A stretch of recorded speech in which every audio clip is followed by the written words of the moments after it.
Все члены моей семьи, 2 детей, жена, 2 собаки ушли на небеса, скажем так.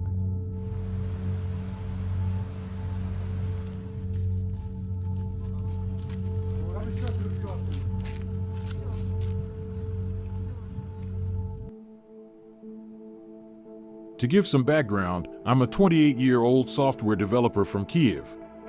Why am I writing this? Not sure I'm gonna make it out, and to clean up the mess in my head. That day I couldn't sleep well because of the news about situation around us and anxiety. All my coworkers have left the city with their families recently. My relatives and friends were telling that those are just cowards and nothing bad gonna happen, but I'm a pessimist and just couldn't believe that, especially after the news about US Embassy completely relocated to Europe a couple of days ago. I had finally managed to fall asleep at 3 a.m., but a sudden noise woke me up in an hour. A plane flew by really low and noisy. I didn't suspect anything, because we had a small airport 4 kilometers away from my place.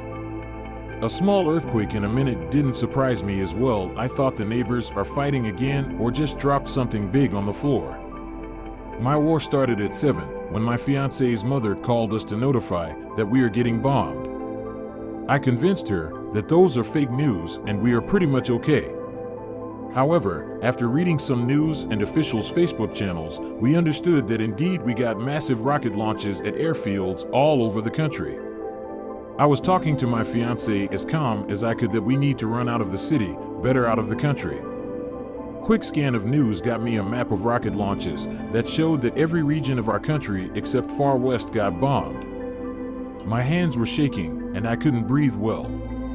Panic took our minds, and after a short brainstorm we decided to pack our belongings. 1 pair of good boots, 1 spare Snickers, 40 packages of fast oatmeal, best item in my bag, snacks, spare underwear. I ripped off my PC to get a video card, hard drive and RAM. Took my Gibson and Fender guitars. Guitar processor. Everything that was manageable to carry and could be sold for good price if needed. We put a cat in her cage so she doesn't hide somewhere after a new blast. Breathing out. Checking documents in my pocket. Suddenly I almost cried. My apartment looked like it had already been raided by marauders. Brand new 55-inch TV, which I just paid fully for. Full suspension mountain bike, piano, audio system, kitchen stuff. I knew that I see it for the last time, everything I collected for the 5 years of hard work. It was decided that my fiancé will check the tickets on a train station if it's still in one piece, and I'll wait for the apartment owner to give him the keys and put our stuff together. Shortly after her leave, I heard 2 massive blasts. Combat helicopters started destroying a small city 10 kilometers to the north. I saw most of our neighbors packing things in the car and leaving desperately. Too bad my driving exam was in a week. In an hour she called me and told that not a single train had departed today. There is a crowd at the railway station and no chance to get to the ticket window. No ATM or PayPal terminal was working, so we couldn't get any cash or buy anything.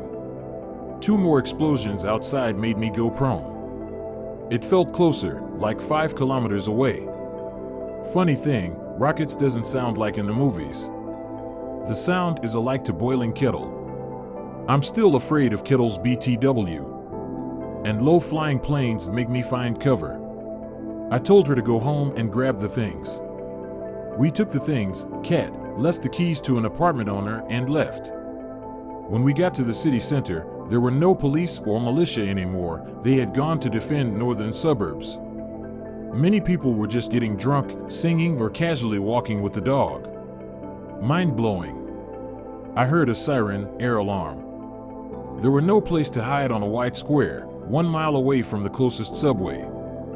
Knocked at the local investigation department door. The tired soldier went out and told that he can't let us in, and an airstrike siren goes all day long, so I should just go. My girlfriend's mother called us and asked to help a British couple that came here to adopt a child. They tried to get a taxi for an hour to get to us, and only one guy took them. For €100 cash. Regular price is 10 to 15. The guy's name was S. He was a tall ginger guy in glasses. His wife G was a short, cute-looking lady from France and 2-month-old baby. They did not speak any Russian or Ukrainian and asked to help get them out. We couldn't take or steal a car because my driving exam was in a week and his license was British only. We have been in the queue to the ticket window for 3 hours already and we're still 50 people away from it. There were no tickets. People were waiting when more tickets appear, usually 1 or 2, buy them and move. I saw Arab guy fighting with Korean student for it. My cat was crying. Some drunk guy desperately tried to talk with me even though I got aggressive at the end. Everything seemed surreal, we almost lost hope. Suddenly one guy appeared with a sketchy offer. His group of foreign skiers were heading to Carpathian Mountains, but now they go back home. He had an open group ticket for 35 people. It seemed too good to be true, but in 15 minutes he gathered 30 people and we moved to the train. It felt like a bad twist where Eagles saved the day for Mary so. He told that from now on I'm Eugene Glushko, the leader of skiers group, and sent a link to Instagram page.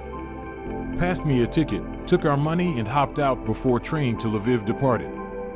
We were seating with our English friends in half-dark coupe, exhausted and praying that it was finally over and we can relax. It wasn't, unfortunately.